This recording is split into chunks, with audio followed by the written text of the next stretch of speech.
बाइयो धरो तेल और नॉन, पिया को आगो टेलीफोन।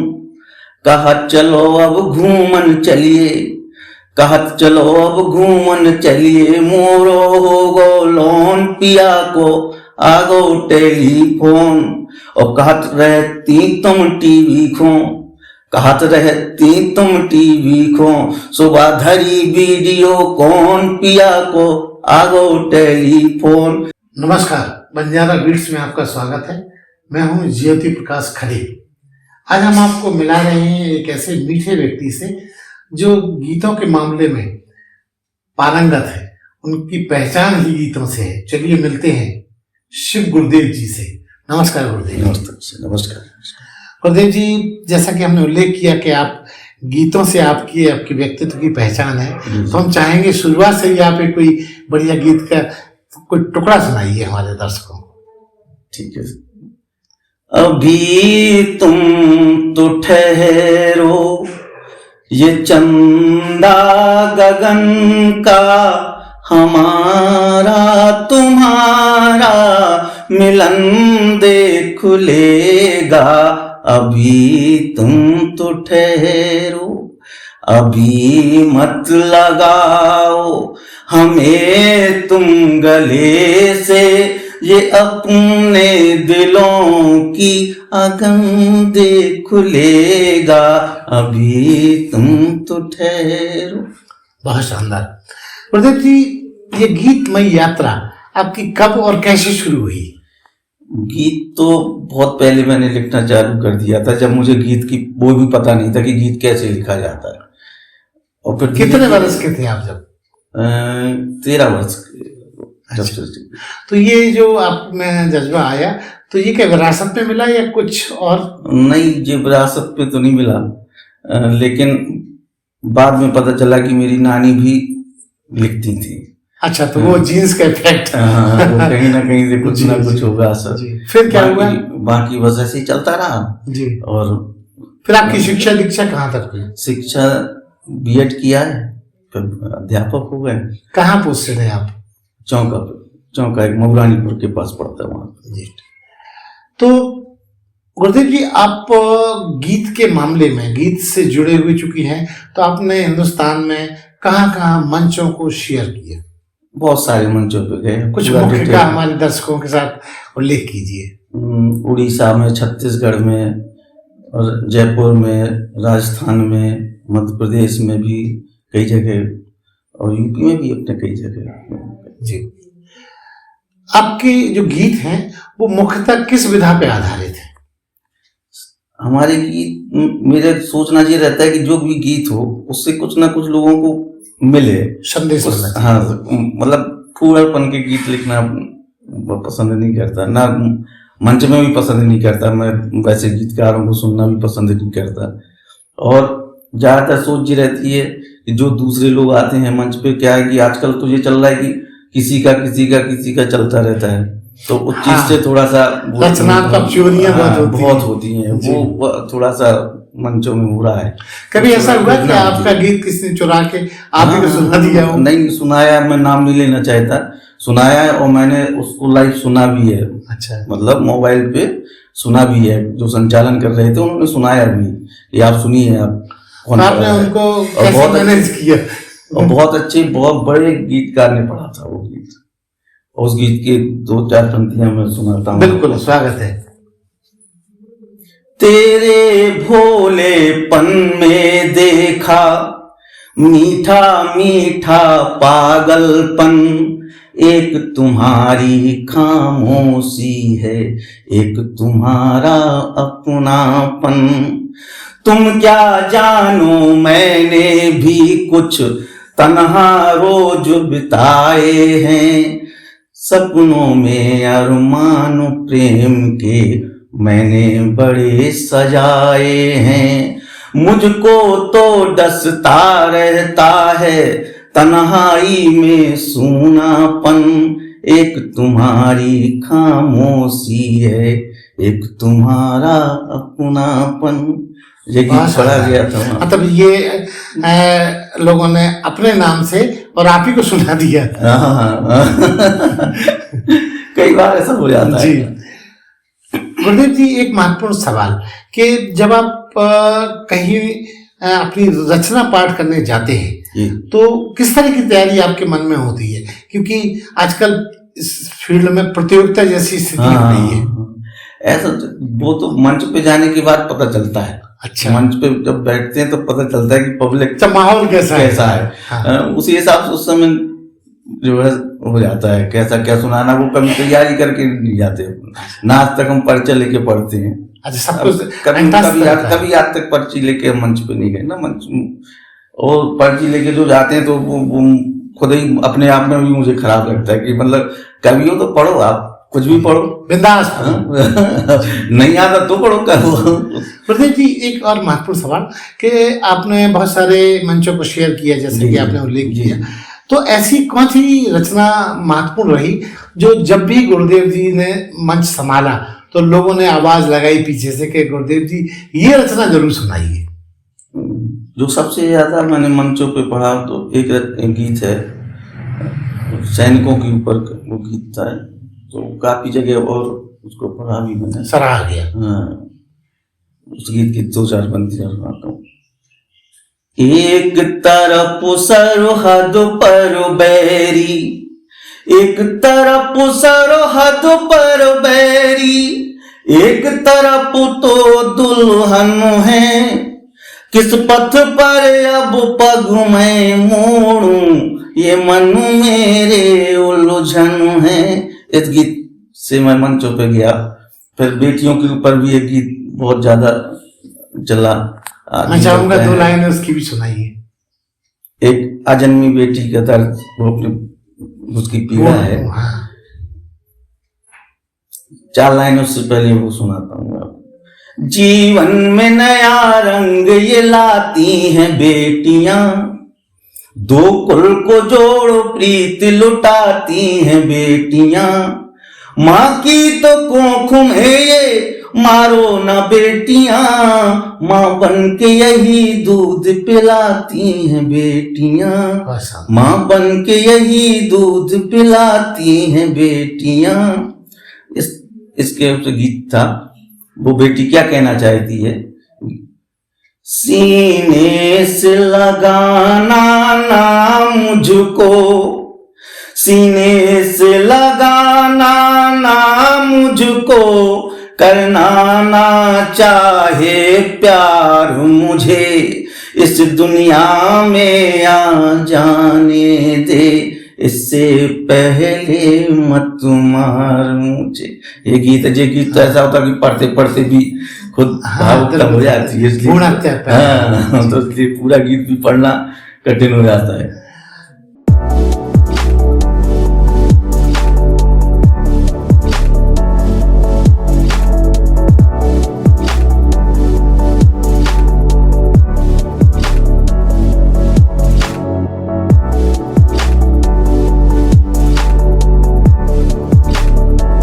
शादी विवाह, रिंग सेरेमनी व जन्मदिन के लिए संपर्क करें राधे राधे रेजिडेंसी, बड़ा गांव तिराहा, छतरपुर रोड, मौरानीपुर, झांसी।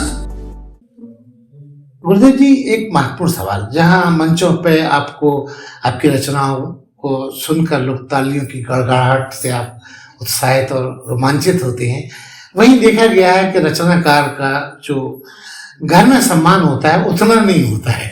जी। वो कहते हैं ना, घर की मुर्गी दाल बराबर। जी। तो क्या ऐसा आपके साथ भी होता है? नहीं, एक्चुअली क्या हमारे यहाँ क्या कि पूरा सारे लोग, हमारे मिसेज भी बहुत शौकीन है, बच्चे भी इसी लाइन पे हैं, सारे लोग। तो कोई भी कविता या कोई भी गीत पढ़ते हैं तो पहले घर में शेयर करते हैं? सब सुनते हैं, अपने आप की सुना। हमारे पिताजी जब हम लिखने लगे थे तो पिताजी भी हमारे जो है सुना करते थे, क्या लिखा बताओ सुनाओ जी। तो वो शुरू से सम्मा और हमारे भाइयों ने भी, सब लोगों ने सपोर्ट किया इस गाने पे। गुरुदेव जी के और ऐसे क्या शौक हैं जो वो कभी मन तो है ही, इसके अलावा वो कुछ ऐसे भी हैं जो लोगों को बताते नहीं है और अपने जीवन का जो जीने का तरीका वो कुछ अलग रखते हैं? नहीं, अब जैसा है कि सोच तो कुछ है और करने की, लेकिन उस हिसाब से परिस्थितियां बने जैसे तो क्या करना चाहते हैं? जैसे एक मेरा प्लान है गौशाला का, वैसी गौशाला नहीं जो गवर्नमेंट चला रही है, ऐसी जगह जो सारे जितने भी वो घूम रहे हैं देसी गायों के लिए, आवारा जो कहते हैं उनको, तो वो आवारा ना कहा जाए, उनको एक सुरक्षित वातावरण मिले और वहाँ पे उनका पालन पोषण हो। तो ऐसी सोच है, उसके लिए जगह थोड़ा सा देख रहे हैं, जैसा भी व्यवस्था बनेगी करने का पूरा प्रयास करेंगे। अब तक जो भी गीत लोगों को सुनाए गए हैं, क्या उसका कोई संकलन की तैयारी है आपकी? जी, गीत संकलन निकालने की पूरी तैयारी में है, वो जल्दी निकल जाएगा। इसके अलावा और क्या ख्वाहिशें हैं जो गुरुदेव जी अपने जिंदगी में करने की मंशा रखते हैं? ख्वाहिशें तो सर अनंत होती हैं, लेकिन उन ख्वाहिशों को कहाँ तक पूर्ण हो जाए ये तो आगे चल के ही पता चलता है। प्रयासरत हैं, प्रयास करना अपना काम है, बाकी सफलता ऊपर वाले की। आप एजुकेशन से जुड़े हुए हैं, तो आपको बाहर भी कभी सम्मेलन में जाना होता है, तो विभाग से इस मुद्दे पे कोई मदद मिल पाती है, या वो आपको बार बार छुट्टी लेनी पड़ती होगी तो वो गुस्सा होते हैं? नहीं, विभाग से ऐसी कोई मदद नहीं मिलती, जो छुट्टियां होती हैं उसी में करना पड़ता है, बाकी छोड़ने पड़ते हैं कार्यक्रम। अच्छा। क्योंकि छुट्टियां उतना ही सीमित है, उसी में करना है, बस उसी वजह से थोड़ा सा कम जाना हो पाता है, कई बहुत सारे कार्यक्रम छोड़ते हैं। कभी विभाग ने आपकी इस कला को, इस योग्यता को सराहा, पीठ थपथपाई आपकी? नहीं, सराहा तो सभी ने है, सभी लोग जानते हैं, लेकिन अब विभाग वाले क्या कर सकते हैं, उसमें छुट्टियां तो दे नहीं सकते। कोई ऐसा वो तो है नहीं कि कवि है तो कवियों को भाई जाने के लिए, कार्यक्रम में जाने के लिए छुट्टी मिल जाए, तो वो लोग जितना कर सकते हैं करते हैं प्रयास। क्या मानते हैं कि एक कवि मन अगर वो बेरोजगार है तो इसको कैरियर परक बना के अपना परिवार चला सकता है? नहीं, कैरियर बना के बहुत लोग चला रहे हैं इस तरीके का, लेकिन पूर्णतः इस पर वो नहीं है होना चाहिए। जहां तक मेरा मानना है कि इसको पैसे से नहीं होना चाहिए, जो अपनी कला है, अपनी लेखनी है, वो बिकनी नहीं चाहिए। वो तो आर्थिक योग है, तो आना जाना तो मार्ग वगैरह होता है, तो वो ठीक है। बाकी अब तो लोग 2 लाख भी चाहिए, उनको 1.5 लाख भी चाहिए, 5 लाख भी चाहिए, पैकेज बने हुए, पैकेज भी चाहिए। कविता उनके पास जो है सो वही है। कई बार ये भी देखा गया है कि जो रचनाकार हैं वो, जैसा कि आपने उल्लेख किया कि वो चोरी कर लेते हैं, हमने फेसबुक पे ये भी देखा है कि जो नए रचनाकार हैं वो नाम के पहले कवि लिखना, और कवियत्रियों को भी ये सगल हो गया है कि वो नाम के पहले ये सब खुद लिख लेते हैं। ऐसा आपने देखा है फेसबुक? बहुत जगह देखा, कई लोगों ने राष्ट्र कवि लिखना शुरू कर दिया, पहले लिख देते हैं, कोई बनाए या ना बनाए, लेकिन उन्होंने बना लिया स्वतः। ऐसे लोगों को आप किस तरीके से लेते हैं, क्या कहना चाहेंगे? अब जी उनकी मानसिकता, किसी की मानसिकता पर अपना ठेस पहुंचाने का उद्देश्य नहीं रहता, जो उनकी सोच है, जैसा उनको करना है वो करें, वो स्वतंत्र। गुरु जी, मैं चाहूंगा कि एक कोई और अपनी अच्छी रचना जो सराही गई है उसका आप हमारे दर्शकों के साथ शेयर करें, कोई गीत ऐसा जो अलग हटके हो। जब जब सौंधी सौंधी खुशबू घर में मेरे आती है, सच कहता हूँ संग वो अपने याद तुम्हारी लाती है, सच कहता हूँ संग वो अपने याद तुम्हारी लाती है। तुम कितने भी दूर रहो पर, अंतिम सुनाता हूँ इसका, तुम कितने भी दूर रहो पर मन में तुम्हें बसाया है, अपने जीवन की बगिया में तुमको यार सजाया है। कल्पित मन की यार कल्पना जब मन को कल पाती है, सच कहता हूँ संग वो अपने याद तुम्हारी लाती है। बहुत शानदार। Hotel Kavya, smart residency and marriage house, सभी आधुनिक सुख सुविधाओं से पूर्णतः सुसज्जित, फुली एयर कंडीशन। शादी, party, birthday party, ring ceremony, seminar आदि अवसरों के लिए संपर्क करें। Hotel Kavya, smart residency and marriage house, station road, Mauranipur. आपका जो पढ़ने का तरीका है ये बड़ा लुभावना है। हमें फिर लालच हो गई है कि एक कोई गीत की कुछ पंक्तियां और सुनाएं। एक वो छंद सुनाता हूँ।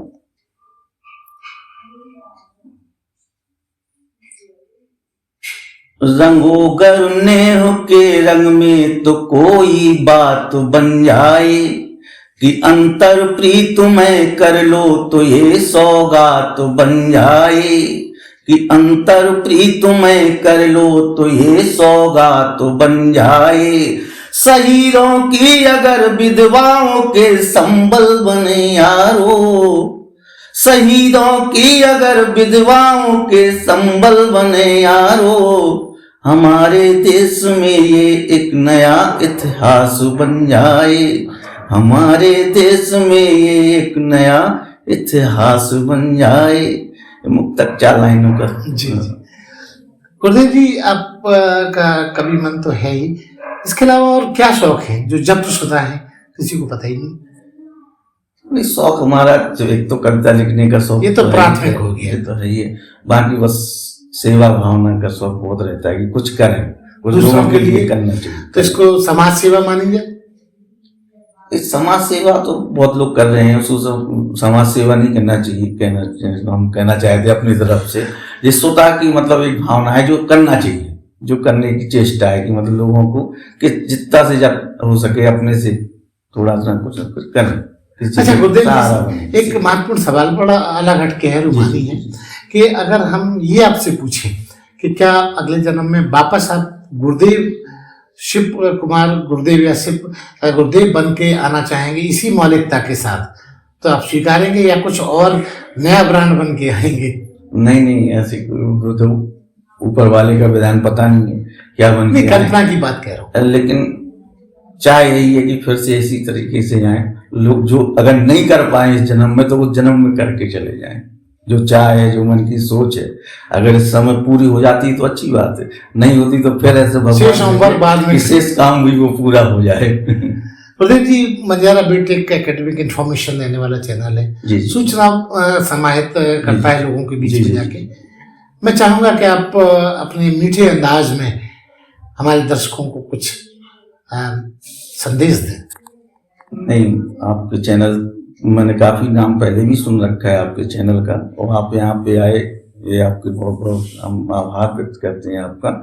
और लोगों से यही वो करते हैं ज़्यादा से ज़्यादा लोग आपका इसको देखें, क्योंकि आपका बहुत अच्छा संकलन है और बहुत हर विधा पे आपका मैंने देखा है कि हर चीज़ को आप लेके आते हैं और लोगों की जानकारियाँ लोगों को उसमें शेयर करते हैं। तो ये आपका प्रयास बहुत अच्छा है, बहुत आप अच्छा काम करते हैं, इसके लिए आपको बहुत बहुत बधाई। और लोगों से यही आग्रह कि ज़्यादा से ज़्यादा आपके चैनल को देखें, जिससे लोगों को ये पता चल सके कि यहाँ पे बुंदेलखंड में और बुंदेलखंड के आसपास कितनी प्रतिभाएं हैं। हाँ, एक सवाल रह गया कि आप चूंकि बुंदेलखंड में जन्म में पले बढ़े, तो क्या कभी आपने बुंदेलखंड भाषा पे कुछ लिखा और पढ़ा? नहीं, लिखा तो है। तो मैं अगर आपको कुछ याद आता हो, कोई गीत या कुछ और, तो आप हमें हमारे दर्शकों के साथ शेयर कीजिए। लिखा तो बहुत, लेकिन जो याद आता है मैंने एक वो लोन होता जो गवर्नमेंट से लोन ले लेते हैं लोग, हाँ, ऋण, और उसका दुरुपयोग कैसे होता है, वो एक गीत लिखा याद है, मतलब लिखा तो वो याद है, तो वो सुनाई देता हूँ। बाइयो धरो तेल और नॉन, पिया को आगो टेलीफोन, कहत चलो अब घूमन चलिए, कहत चलो अब घूमन चलिए, मोरो हो गो लोन, पिया को आगो टेलीफोन। और कहत रहती तुम टीवी खो, कहत रहती तुम टीवी खो, सुबह धरी वीडियो कौन, पिया को आगो टेलीफोन। मतलब ये तक लोन का कैसे दुरुपयोग करते थे लोग, उस पर लिखा था, लिखे। तो ये थे शिव गुरुदेव जी, जो बंजारा बीट के साथ अपने हर फ्लेवर को शेयर कर रहे थे। बंजारा बीट से बात करने के लिए बहुत बहुत धन्यवाद। आपका भी बहुत बहुत धन्यवाद, बहुत बहुत आपने समय निकाल के हमारे यहाँ पे पधारे, इसके लिए बहुत बहुत धन्यवाद।